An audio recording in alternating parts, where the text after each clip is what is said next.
Alguém de vocês assiste um programa chamado MasterChef? Pode levantar a mão, não é pecado assistir, é legal. Ah, tá vendo? Eu não sei se vocês viram, eu não sei com que frequência vocês acompanham, mas eu assisti esse programa 2 vezes. A primeira vez que eu assisti aconteceu uma coisa que me fez lembrar da primeira parte da aula que eu dei há alguns domingos. A gente falou sobre a influência, a gente tem falado sobre a influência do servo de Deus no mundo, né? E a primeira parte da aula discutimos sobre sermos sal da terra.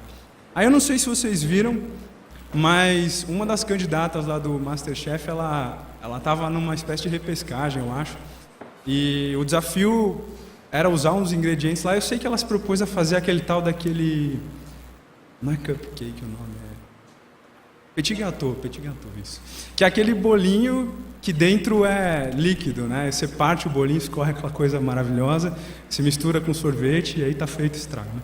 E ela fez lá o bolinho dela e dizem que fazer aquilo lá é super difícil, né? Você tem um baita trabalho para deixar ele em pé. Porque geralmente é como um soufflé, né? Você tira do forno, ele murcha, quem não sabe fazer direito. E aí a menina fez lá, e tem tempo para fazer, né? Pressão. Ela fez, tinha 1 hora para fazer, eu acho. E ela fez o bolinho e saiu do forno perfeito. Aí ela falou, vou dar um toque final, vou polvilhar um pouquinho de açúcar de confeiteiro por cima. Foi lá, polvilhou o açúcar de confeiteiro, correu lá e levou para os chefes. Tava toda a prosa, né? Nossa, apavorei, detonei. Aí ela chegou lá, entregou para os chefes foram experimentar. Aí o primeiro deles colocou na boca, fechou a cara assim, cuspiu e perguntou para ela, você pôs sal? Aí ela tomou um susto, não, experimenta, isso aqui é sal. E aí descobriram que a menina tinha polvilhado sal por cima de um doce, e ela não conseguiu diferenciar açúcar de confeiteiro de sal. Eu não sei nem fazer miojo, gente, mas eu acho que eu consigo perceber a diferença, mas enfim. E aí, o interessante foi que eles mostram o que está acontecendo ali na prova, né? E depois mostram uns videozinhos de bastidor. E aí ela sendo entrevistada, a câmera na cara dela, e aí ela fala assim para a câmera, poxa, mas será que um pouquinho de sal vai estragar todo o meu bolinho perfeito? Eu achei um absurdo ela perguntar isso. Vai lá ela comer uma sobremesa com sal em cima para ver que delícia que é, né? MasterChef, uma pessoa que quer meio que se profissionalizar na arte de cozinhar. Aí vai lá, você abre seu restaurante, seu cliente pede um doce e você polvilha sal em cima. Vai lá dizer para ele, não, mas é só um pouquinho de sal, o bolinho está tão perfeito, dá um desconto. Não acontece, né? É isso que acontece quando a gente usa o sal de forma errada. Um desastre total. A gente viu sobre o fato de que nós, a Igreja de Cristo, foi colocada no mundo para ser sal da terra. Mas se o sal não é usado da forma certa, ele não presta para nada. É um desastre completo. E é nossa responsabilidade entender a realidade da palavra de Deus sobre isso, sobre o fato de que a gente tem que ser influente, e então exercer essa influência de forma correta, ser aplicado no mundo da forma correta. Eu achei o máximo, só queria que tivesse acontecido essa semana, porque aí ia estar mais fresca a imagem, mas tudo bem. Que papel meu, né? Ficar rindo da desgraça alheia, mas foi curioso. Hoje a gente vai conversar sobre a segunda parte daquele discurso de Jesus. E está lá em Mateus capítulo 5. Pediria a vocês que abrissem então suas Bíblias. Em Mateus 5, versículo 14. A partir daí é que a gente vai ler. Mateus 5 e 14.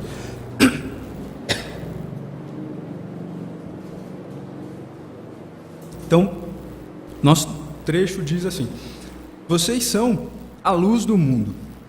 Não se pode esconder uma cidade construída sobre um monte. E também ninguém acende uma candeia e a coloca debaixo da vasilha. Ao contrário, coloca no lugar apropriado, e assim ilumina a todos os que estão na casa. Assim, brilha a luz de vocês diante dos homens, para que vejam suas boas obras e glorifiquem ao Pai de vocês que está nos céus. Eu queria orar com vocês antes da gente continuar. Me permitam, por favor. Senhor nosso Deus, queremos pedir a orientação do Teu Espírito para falar da Tua palavra e para entender a Tua palavra, Senhor. Ela é viva e eficiente, eficaz na nossa vida. É poderosa, age de fato e nos transforma.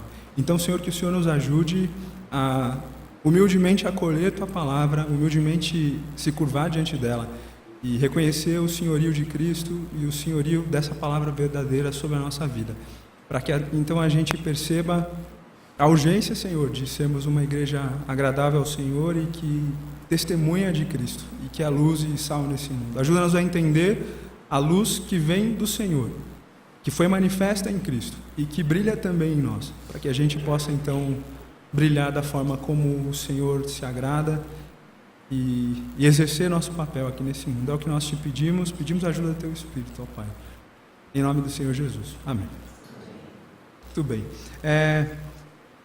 Qual é a relevância dessa afirmação de Jesus aqui? Vocês são a luz do mundo. Qual a relevância na nossa vida, no dia a dia, lá fora, no nosso cotidiano? Quão atento você fica quando você lê esse trecho? Quão rápido você passa para os versículos seguintes? Por que é tão importante isso que Jesus disse sobre nós sermos a luz do mundo? Não te chama a atenção o fato de Jesus ter falado algo sobre nós, que Ele falou sobre Ele mesmo?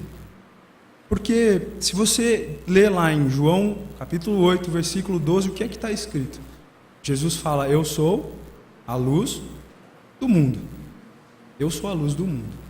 E aqui Jesus está falando para aqueles que estão ouvindo e para os seus discípulos mais próximos, vocês são a luz do mundo. Opa, peraí, é ou não é relevante essa afirmação? Algo que Jesus falou de si mesmo e de repente ele vira para os seus discípulos e fala essa mesma coisa? No mínimo tem que chamar a nossa atenção e a gente tem que ficar curioso sobre por que Jesus está falando isso, qual a importância e a relevância disso, não só teológica e teórica, mas prática, que a teologia boa é a teologia que a gente aplica na segunda-feira lá. Então, vamos tentar descobrir um pouquinho mais sobre a importância disso que Jesus falou, de nós sermos a luz do mundo e de, portanto, como luz, ter a responsabilidade de brilhar.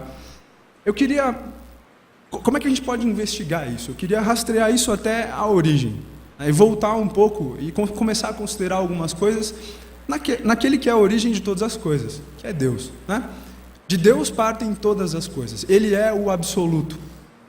E dele partem todas as coisas que existem e que são verdade. Portanto, nada mais justo do que a gente começar pensando na origem e considerando Deus, que é a fonte primária de todas as coisas. A Bíblia fala, e se você ler lá em 1 João 1 e 5, o que é que diz lá? Que Deus é luz.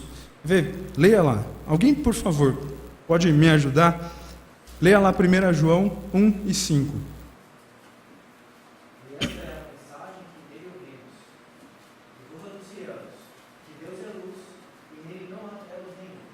Exato. Deus é luz. Por que João usa essa metáfora para se referir a Deus? Por que João diz que Deus é luz? Eu entendo que João usa essa associação, ele está claramente fazendo uma referência com aquilo que ele escreveu no Evangelho. Porque se você ler lá o primeiro capítulo do Evangelho de João, você vê João escrevendo justamente sobre o fato de Deus ser luz e de Jesus ser a manifestação visível nesse mundo da luz de Deus. E aqui ele retoma esse raciocínio e ele fala que Deus é luz. E por que tem essa metáfora? Por que João faz essa associação? Eu entendo que porque a luz, ela é representativa, ela representa diversas características que são associadas a Deus, que estão na essência de Deus. E a gente vai ver algumas dessas características. Eu não sei se está muito alto o som, mas eu estou me ouvindo aqui vibrante. Obrigado. Primeira coisa, então, a luz que a luz representa e que está intimamente associado a Deus, faz parte de quem Ele é. A gente vê luz sendo associado à vida. Alguns trechos da palavra de Deus que dizem isso. João 1 e 4. E aí vamos fazer um exercício aqui de busca de versículos, mas só para a gente ver a palavra associando algumas ideias à luz, ideias que fazem parte intimamente de quem Deus é. A primeira delas é vida. João 1 e 4, o que é que diz? Alguém lê, por favor.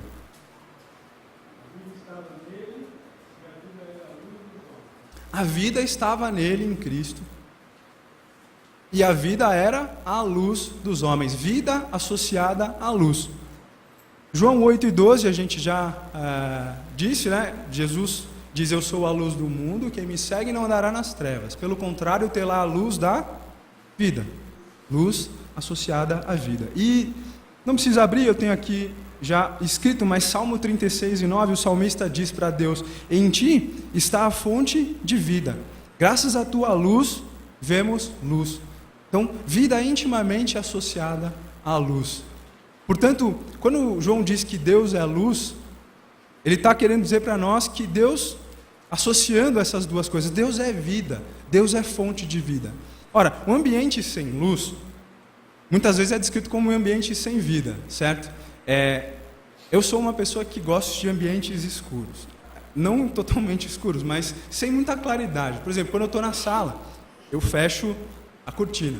Quando eu estou no meu quarto, eu gosto de escuridão absoluta. Principalmente, eu lembro, quando eu ficava doente, eu era pequeno, eu gostava de ficar no meu quarto, com as luzes apagadas, janela fechada, tudo escuro. Até aquela sensação ruim passar. Aí, quis Deus que eu tivesse uma mãe que pensa totalmente o contrário. Então ela entrava no quarto de manhã e falava: esse quarto está cheirando doença. Olha que coisa horrorosa, vamos abrir a janela. Aí abria, entrava aquela claridade invadindo os meus olhos sem pedir licença, né? E aí minha mãe falava: deixa entrar um pouco de vida aqui nesse quarto, e abria a janela. Aí eu casei com uma mulher que é assim também, né? Eu estou lá estudando, num quarto fechado, janelas fechadas, ela entra e fala exatamente a mesma coisa. Nossa, deixa entrar vida aqui nesse quarto. Você sabia que o sol tem propriedades, como é que é? Desinfetantes, né? Sabia que o sol tem propriedades desinfetantes? Deixa entrar vida aqui. Então, é natural para a gente associar a luz à vida, né? Um ambiente com luz, um ambiente com vida. E Deus, sendo comparado à luz, a gente entende, Deus é a fonte de vida. Deus é a fonte de vida física, certo? A palavra diz que nós somos como neblina, né? Como fumaça. A nossa vida, que a gente acha que é tão certa, nisso aqui, ela já não é mais. Somos como neblina, e essa fragilidade toda está nas mãos de Deus. É Ele que sustenta a nossa vida física e metafísica, que vai além da física, porque Deus é a fonte da vida espiritual. De Deus parte o sopro da nossa vida espiritual. É Ele quem vivifica o nosso espírito, é Ele que nos resgata de uma morte espiritual, de uma separação espiritual dele mesmo, e é Ele que promove a vida. Ele é a fonte de vida. A vida flui de Deus, como águas fluem de uma nascente. Deus é o autor da vida, Ele é o doador da vida. Ele é aquele aos quais Ele alcança com a sua palavra. A sua luz entra no coração e vai dissipando as trevas que estavam ali. E não há cantinho escuro que resista à luz de Deus quando Ele entra. A vida entrando num coração. Deus é o doador da vida. Luz é vida, então. Deus é luz, Deus é fonte de vida. Uma outra ideia a qual a luz está associada e que também está intimamente ligada a Deus. O que é que diz o Salmo 119, 105? Você sabe de cor, né? Isso. Lâmpada para os meus pés é a tua palavra, e luz para o meu caminho. A luz está associada à ideia de direção, né? De guia, de caminho, direcionamento. Porque quando tem luz, eu enxergo onde eu estou pisando. E quando não tem, o caminho se torna perigoso para mim. Deus sendo a fonte de luz, Ele é também a fonte de direção para nós. Olha, se você, vou dar um exemplo básico, se você minimamente estuda a história do relacionamento de Deus com o povo de Israel, o que é que Deus faz se não guiar o povo e direcionar o povo? A gente vê em várias passagens do Antigo Testamento Deus dizendo para o povo: se você andar por esse caminho aqui, vai acontecer isso, isso e isso de bom, e você vai ser abençoado. Mas se você andar por esse caminho aqui, vai acontecer isso, isso e isso de ruim, e você vai sofrer as consequências disso. Deus joga luz no caminho e direciona o seu povo, direciona aqueles que são seus, pelo caminho que Ele quer que seja trilhado. E não só isso, mas ele joga a luz também num caminho que é perigoso. E ele aponta e fala, se você andar por ali, você vai cair, você vai tropeçar. Deus é aquele que joga a luz, que guia o caminho, que direciona o caminho da verdade e que Ele quer que nós andemos. Uma terceira ideia à qual a luz é associada e que também faz parte íntima de quem Deus é. Leia alguém, por favor, João, capítulo 3, versículos 20 e 21.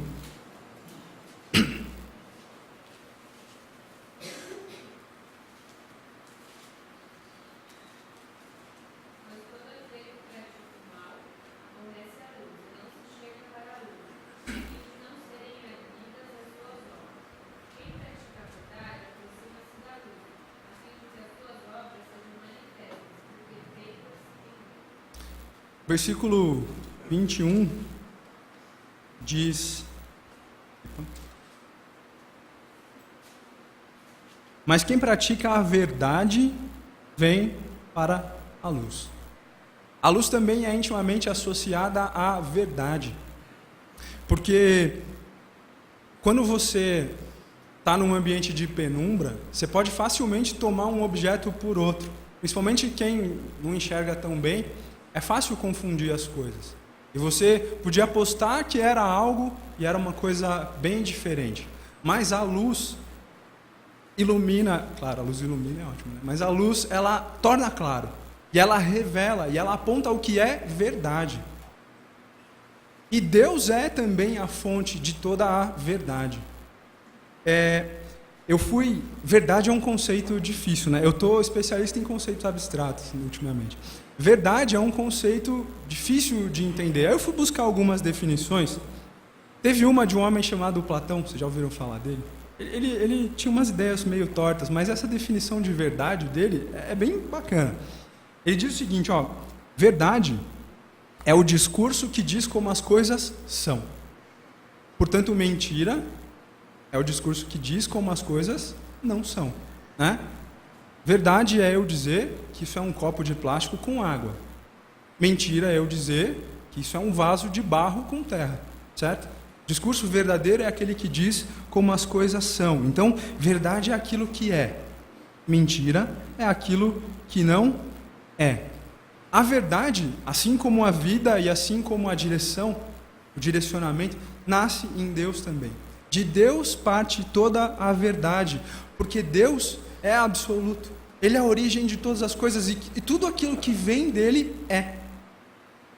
E aquilo que não vem dele, não é. Deus é o Deus dos absolutos. A Bíblia diz lá em Tiago 1,17, ela se refere a Deus como o Pai das luzes, em quem não há variação e nem sombra de mudança. Deus é o Deus da verdade. Ele é o Deus dos conceitos absolutos. Não há meios termos com Deus. Não há zona cinzenta com Deus.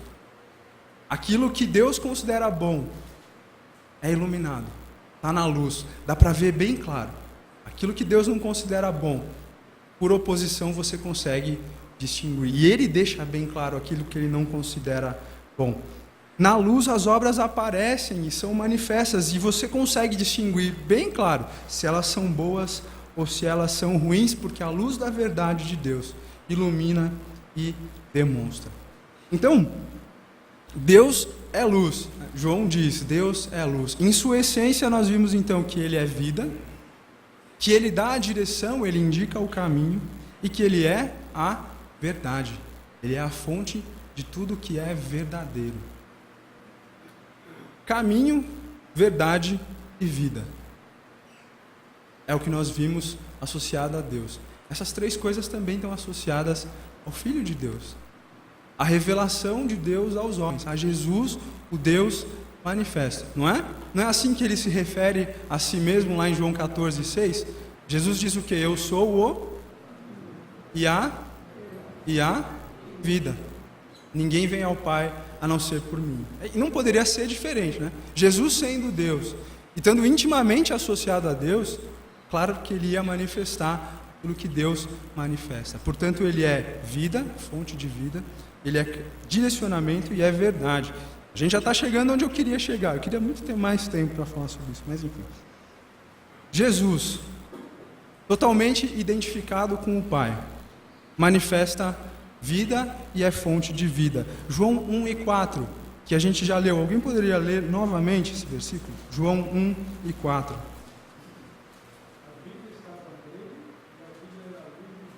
A vida estava nele.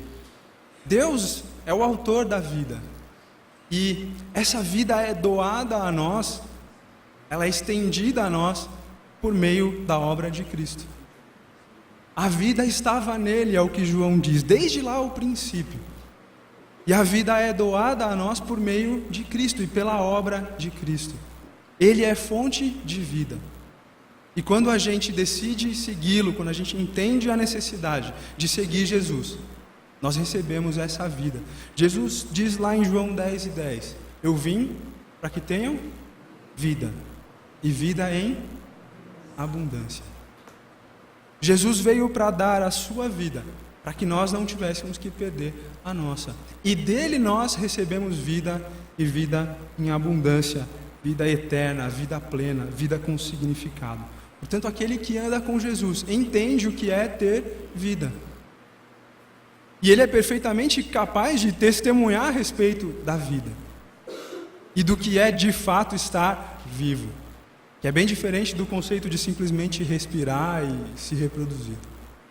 Aquele que conhece Jesus, aquele que anda na luz de Deus, é perfeitamente capaz de fazer com que isso brilhe e fazer com que isso seja compreensível a outros homens que ainda não chegaram nesse conhecimento. Jesus também é o caminho. Jesus também dá a direção. Em muitas passagens da vida de Jesus, nós escutamos ele dizendo: vinde após mim, me siga, eu vou te mostrar o caminho da vida, eu vou te mostrar o caminho que importa que você ande. Jesus veio para esse mundo para que as pessoas que andavam em caminhos tortos, e eu e você já fomos assim um dia, mas para que as pessoas que andavam em caminhos tortos pudessem encontrar o caminho de vida.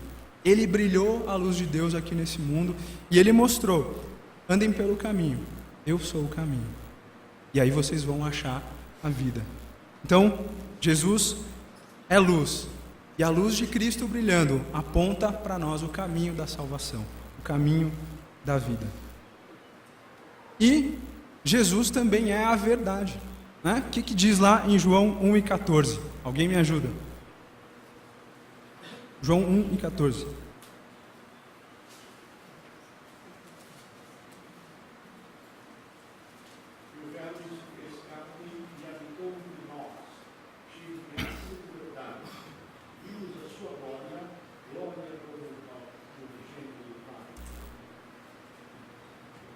Cheio de graça e de verdade. O Verbo se fez carne e habitou entre nós, cheio de graça e de verdade. Jesus, a manifestação visível, encarnada da verdade de Deus. Uma verdade que podia ter sido antes um pouco velada e difícil de ser compreendida, mas Jesus explicitou essa verdade, de que existe um Deus, e um Deus que abomina o pecado e que é santo, e que portanto há de julgar e condenar o pecado, mas que também preparou uma alternativa e uma salvação, para que os homens que confiarem nessa alternativa não sejam condenados pelo pecado. Essa é a verdade, não há outra verdade, não há outra ideia possível, não há outro caminho a ser seguido, não há um caminho de obras, não há um caminho de evolução espiritual, de um plano para outro, até que se chegue à redenção. Não há um caminho de conhecimento. Vocês sabiam que tem pessoas que acreditam que o conhecimento pode elevar o homem a um status de divindade? Eu li um pouco sobre a maçonaria e eu descobri que conforme você vai crescendo lá dentro, você vai sendo inculcado com essas ideias de que o conhecimento científico e filosófico faz despertar um Deus que existe dentro de cada homem. Até que você chegue no que eles chamam de apoteose, que é chegar a um status de divindade. É isso que eles acreditam. Não há essa alternativa. Jesus veio para mostrar a verdade. Aquilo que é absoluto e o que está fora disso é mentira. E Jesus deixou isso bem claro para nós, para o mundo. E nós temos condições de testemunhar a respeito disso.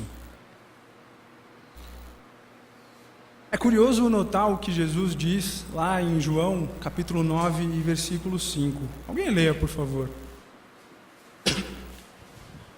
João capítulo 9, versículo 5.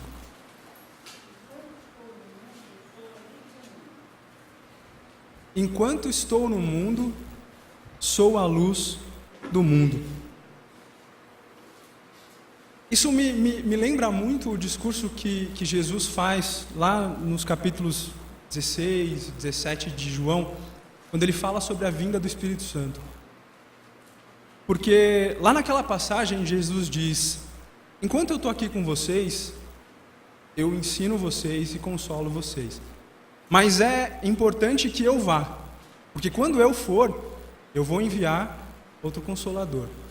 E ele vai guiar vocês a toda a verdade. Jesus diz aqui: enquanto eu estou no mundo, eu sou a luz do mundo. Mas ele não ficaria no mundo para sempre, né? Mais cedo ou mais tarde ele haveria de partir. Mas ele deixou aqui nesse mundo, depois que ele partiu, um candeeiro para iluminar. E para brilhar a mesma luz que ele tinha feito brilhar. Para refletir, melhor dizendo, a mesma luz que ele tinha feito brilhar enquanto ele andou por esse mundo. Ele não deixou o mundo escuro. Mas assim que ele deu a sua vida, assim que ele ressuscitou e foi para junto do Pai, ele deixou aqui nesse mundo aceso um candeeiro, que haveria de, por meio de suas obras, ter o mesmo impacto no mundo que ele teve. E esse candeeiro é a sua igreja, somos nós. Porque o Consolador veio, o Espírito de Deus veio e habitou a cada um de nós, e habita a cada um de nós, e nos capacita a refletir a mesma luz que Jesus brilhou, a refletir a luz de Cristo, mostrar por meio da nossa vida aquilo que Jesus mostrou enquanto ele viveu aqui nesse mundo. Jesus deixou aceso aqui um candeeiro. Então lá em Mateus 5,14 ele diz: vocês são a luz do mundo. Não se pode esconder uma cidade construída sobre um monte. Também ninguém acende uma candeia e coloca debaixo de uma vasilha. Ao contrário, coloca no lugar apropriado. E assim ilumina a todos que estão na casa. E aí, ele se volta para aqueles que ele sabia que seriam esse candeeiro e diz: assim, brilhe a luz de vocês diante dos homens, para que vejam as suas boas obras e glorifiquem o vosso Pai que está nos céus. A atuação do Espírito Santo em nós faz de nós, então, esse candeeiro, que não deve ser colocado debaixo de uma vasilha. Nos capacita a irradiar a luz de Cristo. Nós não temos brilho próprio, mas nós refletimos a luz de Cristo no poder do Espírito Santo. Essa é a capacidade que nós recebemos e esse é o dever que nós temos. A atuação do Espírito Santo em nós, e aí, achei que ia precisar de mais tempo, mas até que estou chegando no final. A atuação do Espírito Santo de Deus em nós, ela nos capacita a algumas coisas, então. E aí eu chego no ponto em que eu queria, e que a palavra nos incentiva, chama e estimula a agir. Né?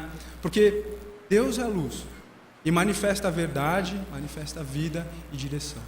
Jesus revelou isso a nós, né? O Verbo de Deus encarnado. E nós, conhecendo a Jesus e conhecendo essa luz e recebendo do Espírito Santo, agora temos a responsabilidade de fazer essa luz brilhar. Então, a primeira coisa que Deus nos capacita a fazer por meio da obra do Espírito é entender a verdade. E a partir do momento em que a gente entende a verdade e acolhe a verdade, então a gente deve comunicar essa verdade aos homens. Em primeiro lugar, entender a verdade. Nós somos capacitados a isso. Não ficamos no escuro, mas fomos capacitados a entender a verdade de Deus. Alguém leia para mim João 16 e 13.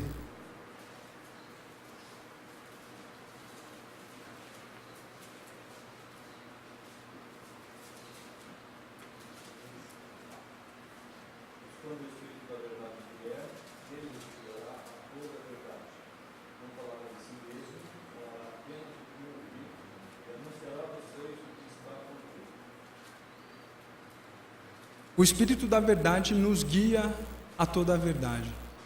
Quando eu sou finalmente iluminado pelo Espírito Santo, a obra do Espírito na minha vida me faz começar a entender as verdades de Deus. E aí os absolutos de Deus começam a fazer sentido para mim. Quando eu sou iluminado pelo Espírito Santo, eu começo a entender que Deus é luz, que fora dele tudo é trevas. Deus é santidade, e fora dele, fora dessa santidade, existe o pecado, aquilo que desagrada a Deus. Existe o bom, existe o bem, existe o mal. O que está em Deus é bom, e o que está em fora de Deus é mal. Por que eu estou falando isso? Porque não sei quão clara é essa ideia para vocês, mas hoje em dia, principalmente entre os mais jovens, é muito difícil se comunicar com eles falando em absolutos. Quando você começa a estudar um pouquinho de defesa da fé, né, a tal da apologética, você começa a entender que tornou-se muito difícil se comunicar com as pessoas falando em conceitos absolutos. Como é que as pessoas raciocinavam antes do começo do século XX, fim do século XIX? Como é que era a forma de construção do pensamento? Vou tentar explicar brevemente. Existia uma tese, então tinha uma proposição de algo que era verdade.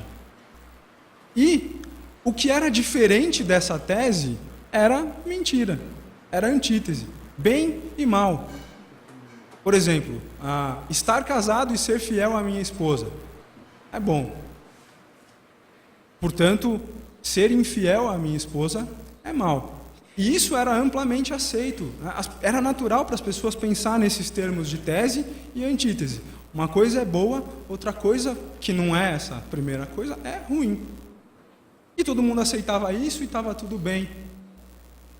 Só que, à medida que o conhecimento foi evoluindo e alguns conceitos modernos foram sendo trazidos para a forma que a gente constrói conhecimento, as coisas foram mudando.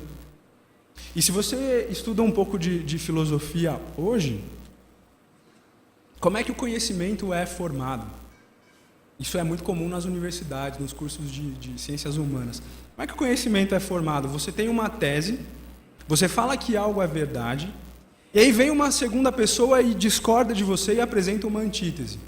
Aí o que acontece? Vocês brigam até a morte? Não. Vocês conversam, cedem em alguns pontos em ambas as partes e chegam a uma terceira via que é chamada de síntese, que tem alguns elementos das duas propostas iniciais, mas não se parece com nenhuma delas na íntegra. É uma terceira coisa diferente das coisas iniciais.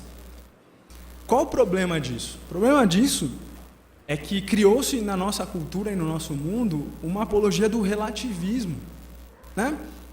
É difícil dizer para alguém, se você chegar para uma menina de 13 anos e dizer para ela hoje, você tem que ser uma boa garota. Não vai fazer muito sentido para ela isso. E o que é ser uma boa garota? Me comportar? Mas eu posso ser uma boa garota sem me comportar, porque eu conheço outras boas garotas que dão trabalho para os pais. É difícil dizer que há uma só verdade e que o resto fora disso é mentira. As pessoas já têm dificuldades em pensar assim. Não sei se vocês já tiveram essa experiência em tentar confrontar alguém e falar que A é verdade e, portanto, não A é mentira. Hoje em dia já não é mais assim.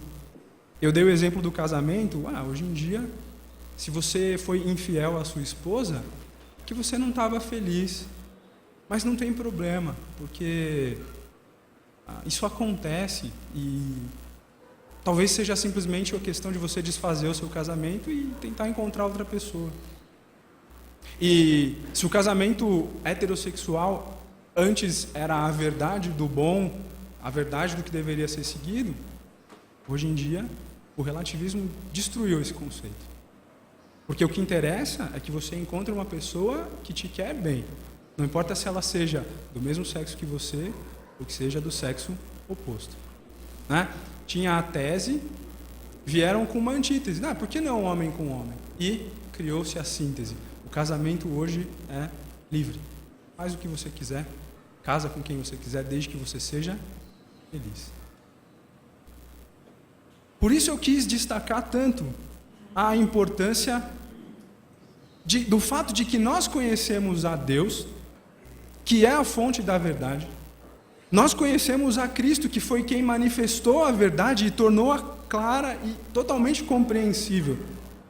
E hoje nós carregamos dentro de nós o poder dado pelo Espírito Santo, o Espírito que habita em nós, e que nos capacita a irradiar essa luz, a fazer essa luz brilhar, a refletir a luz e mostrar a verdade num mundo em que as pessoas já não creem que há verdades absolutas.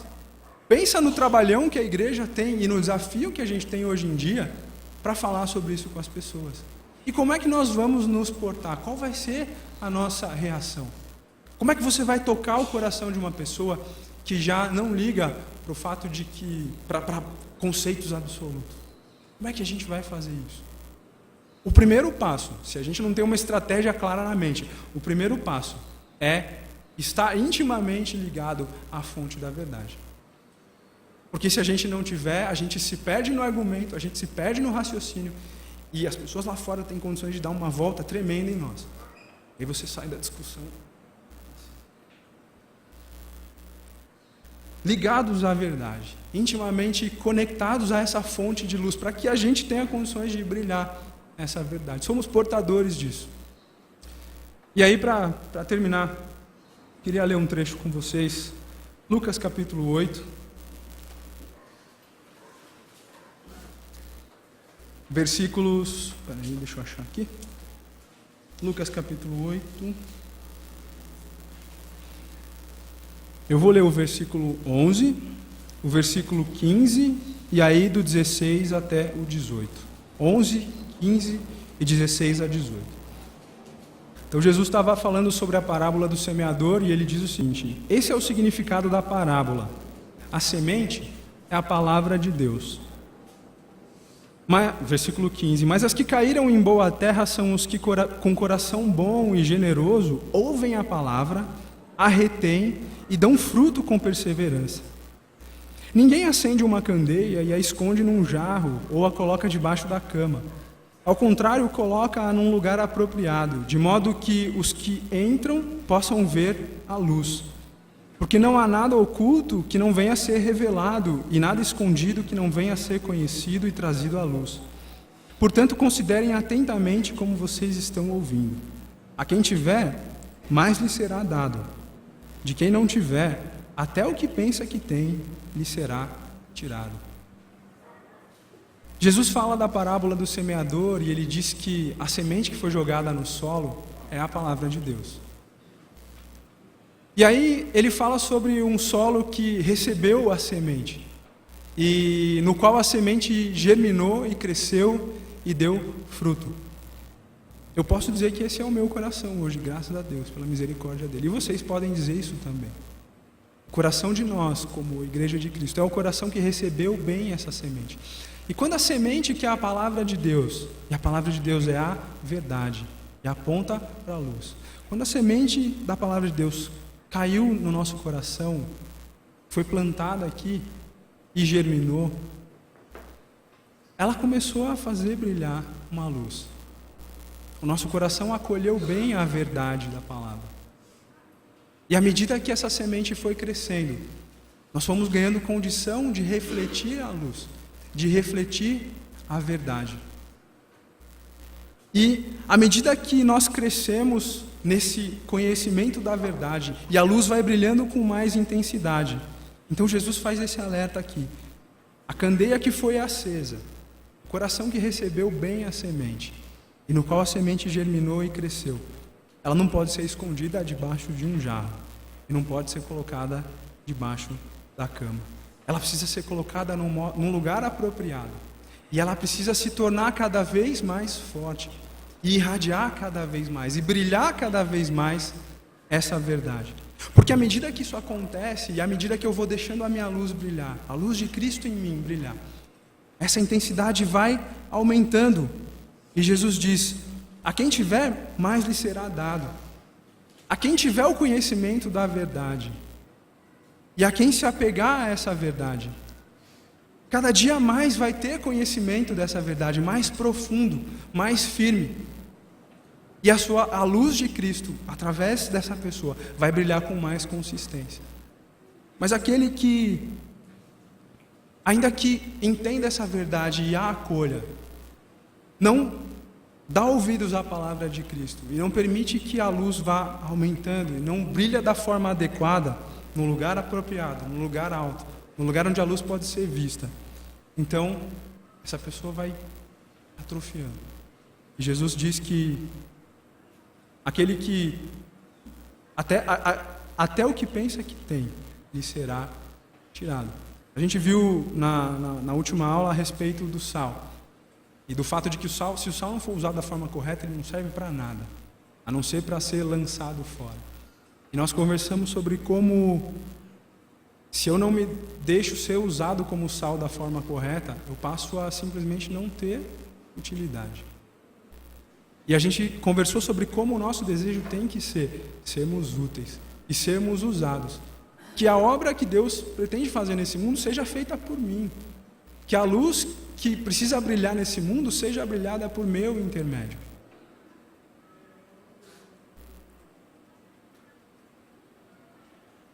Nós vimos então duas comparações, né? Sal e luz. E ficam então para nós dois alertas, para que a gente reaja a eles. O autor do livro que a gente estuda, ele deixa três frases no final desse capítulo. Eu sou diferente, eu sou responsável e eu sou influente. Eu sou diferente. Eu não sou terra no meio de terra, eu sou sal. Eu não tenho impurezas, eu sou diferente. Sejamos diferentes. Eu sou responsável, porque a palavra fala que eu tenho que cumprir o meu papel de sal e tenho que cumprir a minha função de fazer brilhar a luz de Cristo. Sejamos responsáveis, vamos assumir essa responsabilidade. E eu sou influente, sou colocado no lugar certo, me coloco da forma certa. Sou sal onde precisa haver sal, sou luz onde precisa estar a luz. Espero que essa palavra e esses pensamentos possam fazer diferença para a gente. As coisas estão bem feias, né, lá fora. Como a gente considerou aqui por breves momentos, as pessoas já são mais difíceis do que antes de serem atingidas, mas a igreja ainda tem essa responsabilidade. Jesus ainda não voltou. Há de voltar logo, se Deus quiser, mas ainda não voltou. Portanto, até lá a igreja tem que brilhar, a gente tem que brilhar.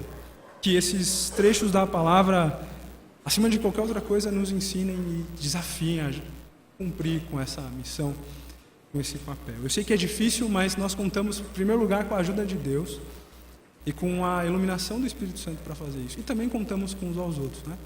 A gente está vendo o nosso papel como servo e vimos que muitas vezes o servo é aquele que se doa. Vamos nos doar a incentivar uns aos outros a brilhar. É difícil brilhar sozinho. A gente tem que brilhar onde quer que a gente esteja. Mas é desafiador brilhar sozinho. Mas quando você tem um irmão do seu lado dizendo para você, eu sei o que está passando, eu passo a mesma coisa. Vamos sentar, vamos ler, vamos orar. O fardo fica mais leve de carregar, porque Deus age por meio de vocês. Na minha vida, Deus age por meu intermédio na vida de vocês. Então, vamos nos dispor a servir dessa forma. E aí as coisas vão andar. Bom? Deus os abençoe e nos ajude